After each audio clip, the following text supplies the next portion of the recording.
өткөндөн кийин эң биринчилерден музей күнү болгондо музейге кичине такталып кетейин. Музей жөнүндө сурап атасыз. Жайыл районундагы Жайыл айылынын Жайыл негизги 8 жылдык мурдагы негизги мектебинде ошол жерден бир классты ачып, Жайыл баатырдын азыркы учурда баары сурашат, ошондогу курал жарактарыбы депчи, жок, анын урпактарыныкы.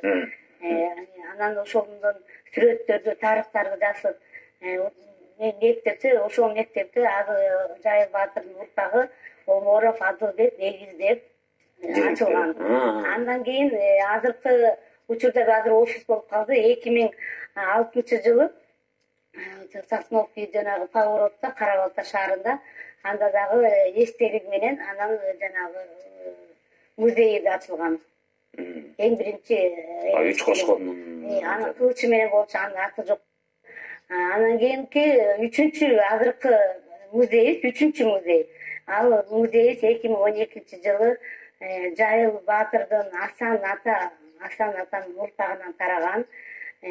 Кыргыз Республикасынын жогорку кеңештин депутаты Динара Исаева өзүнүн каражатына ак музейде жана эстеликти ат менен азыркы турган эстеликти салып кеткен.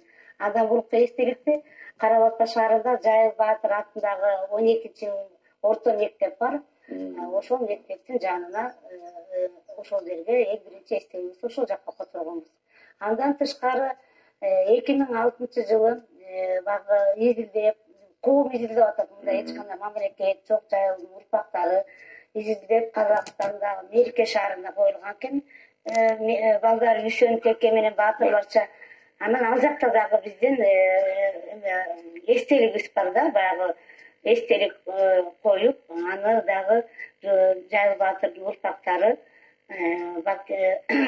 жогорку кеңештин депутаты болчу ал убакта Замирбек Эсенаманов, анан Таалайбек Сулаймбековдор салып, өзүнүн каражатын жумшап, анткени башка мамлекетке эстелик куруу деген кандай кыйынчылыкты туудурду.